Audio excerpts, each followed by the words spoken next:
लौंग, दालचीनी, काली मिर्च, सौंठ, इलायची, हल्दी, पत्ती, गुड़, अदरक और 2 गिलास पानी। मिर्ची, दालचीनी और सौंठ, इलायची, लौंग बारीक पीस लेंगे।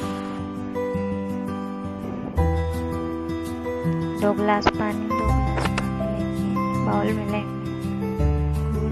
गुड़ 3 से 4 चम्मच गुड़,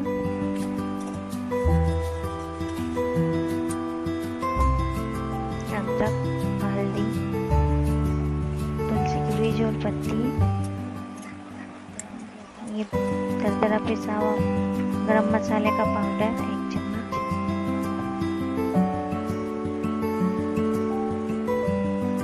अब इसमें उबाल आने